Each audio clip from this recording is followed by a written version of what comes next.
Okay. You just had you had your first hypnosis, but you had your first quantum healing hypnosis. What a great way to have your first hypnosis experience is through quantum healing hypnosis. How was that for you? It was good. It brought me deeper into the thoughts I was already creating. Mm-hmm. I feel like I was already having a lot of these thoughts, but I didn't know how to get into it. And I would always like cut it off. So it was cool how I was brought deeper and deeper.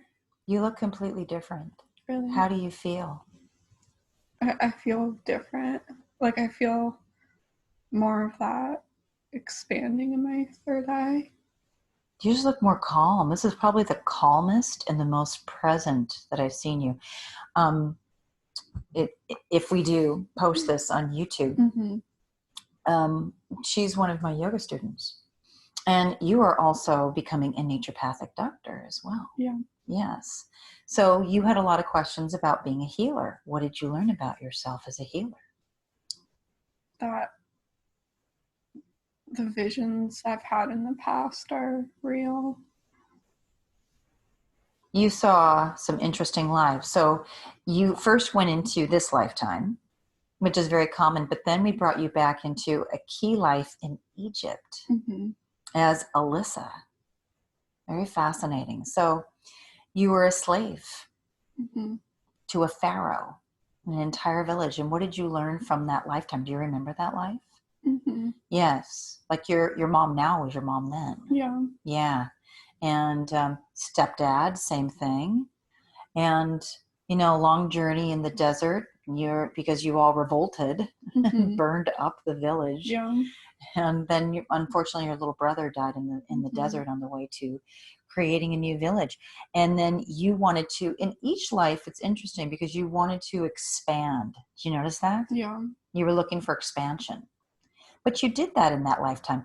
Have you ever felt a connection to Egypt? Did you know kind of that you feel like if I've ever had other lifetimes? Yeah, since I was a kid. You've always been attracted to Egypt? Yeah, I would watch movies about it and I was always interested. Yeah. So that life was key because you were helping people, you were connecting. And that's what you want to do and probably do currently in this lifetime. Yeah. So was that important for you to know about that life? Yeah. Yeah. Then you saw another life. Then you went into life as a fairy. Yeah. As Ariel. Did that surprise you? No. I sometimes envision myself that way, but it just felt real. I know a lot of fairies that are having human lives. And it's interesting because the gym where I teach yoga, there's a lot of you. There are a lot of fairies. Okay. Yes. So it's a real thing. It's a real thing. Yeah. There's a lot of fairies. Yeah. A lot of fairies have become human, especially for this time that we're in right now of our great consciousness change, our global reset.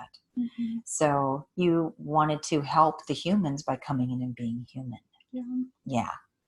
So you had a life as a fairy, but it's interesting because you didn't die in that life. Some fairies die, but you didn't. What did you do? What do you remember doing? I went up higher and found better energy. You found better energy. You found a higher collective consciousness with no form. And I think that's so interesting that you did that. And what I forgot to mention is when you first went under the first level of deeper hypnosis, the theta state, that you connected with your dad in this lifetime as he's sacred geometrical shapes. How did you feel about that? And you ended up being also sacred geometrical shapes in your body. What was that like for you? That was really interesting because in a way that's how I've always seen him. I love that. Yeah. That's awesome. He had a great message for you right away. Do you remember his message? Oh yeah.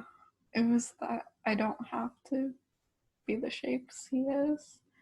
And he was really, very like linear and straight, and I wasn't. You were spherical, round. Yeah, but he said that was okay. Because it was almost like his higher self was coming in, his soul was coming in and saying to you, this is really what I am. Be you. Yeah. Be yourself. And we're different, but that's wonderful. Mm-hmm. Like, be you. I loved that. Mm-hmm. Because that came in immediately. Yeah. That was just great. Yeah.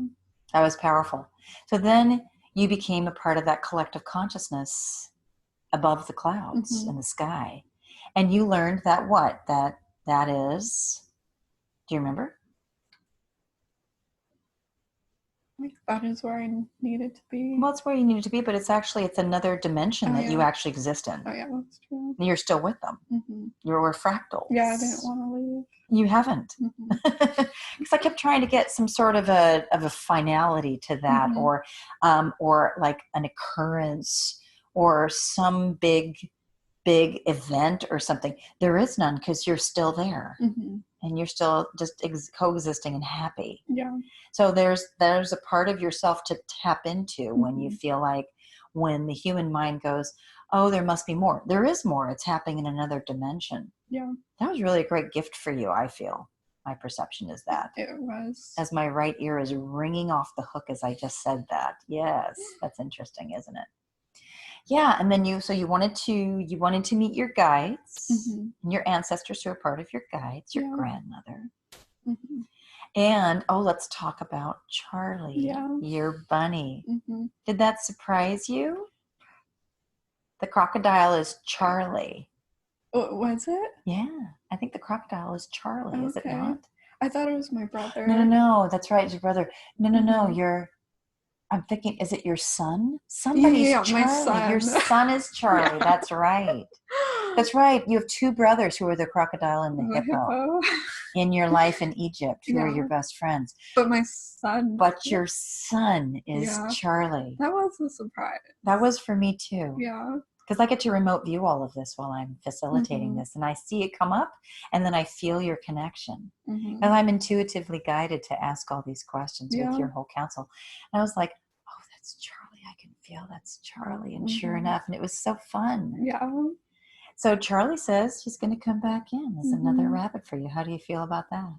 I'm ready for him. Did you know that was the reason why Charlie came in, was to show you that you can comfort yourself? Yeah. And that he left because you had to do it within yourself? Yeah, I think there was a reason he needed to leave. Yeah. It was just so powerful. Yeah, and I feel like when he comes back, I could balance taking care of myself and allowing comfort in my life, and not like depending on a source of comfort. Right. That it all comes from within. Yeah. Yeah. I mean, you had great questions. You asked about source, about God. Do you feel complete with the answers to all of your questions? We asked all of your questions. I do. I feel like there were things I wanted to confirm in my mind, but I couldn't because of other blocks and thoughts keeping me from believing that. Yeah. Yeah. And I mean, you got direction. You channeled both Washington, meeting, a bunch of Western medicine doctors, allopathic medicine doctors, and then setting up your own natural medicine practice in Salem. How did that feel for you? That was interesting. Because it was just hard to pinpoint specific areas. But, it just like came to me. But then again, my ego came in. It was like, is it just because it's something I've heard of or recognized? Yeah. Or is it something that's why I kept pushing. I kept pushing you. Yeah. Because it was right there and I could feel it. And like also, the answers are right there. I was also wondering, I was like, is it a name or something I just don't know of yet? Yeah. And I mean, there's multiple timelines. It can always change. This is only as good as its moment, but this is possibilities. Yeah. This is tuning into other timelines, because we quantum jump all the time. Yeah. So that these are possible timelines. Yeah. Yeah. So do you feel like you got your answers? I do. There was at the end when I was asking about my life partner, I think that was the hardest one, because I felt like, yes, I'm gonna meet that person, but when it was is it that person? It was kind of flip-flopping. Mm-hmm. Like it was saying yes and then no's, yes and then no. So that one. So maybe you haven't yet. Yeah. You never know. Mm-hmm. Stick with the one you're with right now. You're learning. Yeah. You're learning about yourself. Mm-hmm. And now is all there is. Yeah. Now is the most important. Mm-hmm. I know everybody always wants to know about their life mate, including me. And my life mate hasn't come in. He's within me. Mm-hmm. But we always want to know about that. But there's a reason why. Yeah. There's a reason why we don't know, because it's our higher self and guides are pushing us to live in the moment. Mm-hmm. There is only the moment. Yeah. And we're learning about ourselves all the time. Yeah. Yeah. And like what it said about being a teacher, and like I need to learn how to dream and expand right now. I feel like that was true. You do. Mm-hmm. Yeah, you've got great guides. Mm-hmm. Got great guides. And I totally could see you doing holistic pelvic care. Mm-hmm. I think that would be wonderful. Mm-hmm. You know, what your doctor guide yeah. was sharing with you. And I wanted to get a specific energetic technique and specific earth medicine techniques for you. Mm-hmm. And to get that from you, and you know, you have that in the recording mm-hmm. now, so that you can reference that in case the left brain comes in and tries to go, oh no, you have that recorded. That's all universal guidance of, this is the specific technique that I use to bring energy through my hands and to help to bring comfort to others. And these are 3 specific earth medicines that I can use for myself and others. Mm-hmm. It's important to have that, because a lot of time when people are under deep levels of hypnosis, the higher self will be vague. And because the higher self doesn't understand that here we actually need protocol. Yeah. We need like detailed technique on how to do things here, because the higher self's not here fully. Mm-hmm. You are your higher self all throughout the day when you're feeling really balanced or blissed or in your heart center. But the higher self has not been coming into the body completely and not getting really grounded. And we've been operating from our ego mostly. Mm-hmm. Here on planet Earth in these bodies, we need detailed structural, protocol. Mm-hmm. So I like to get that when people are under deep hypnosis. Mm-hmm. How does your body feel? We were, working on the gut, the teeth. It feels better now. The kidneys, adrenals. Yeah. I just feel like there were areas that were always bothering me. Mm-hmm. Yeah, we hit 3 good, strong spots. How does your jaw and your teeth feel? It feels better now. Yeah, and it will continue to. Yeah. Yeah. Well, good. So do you recommend quantum healing hypnosis for others? Mm-hmm. What would you recommend about it?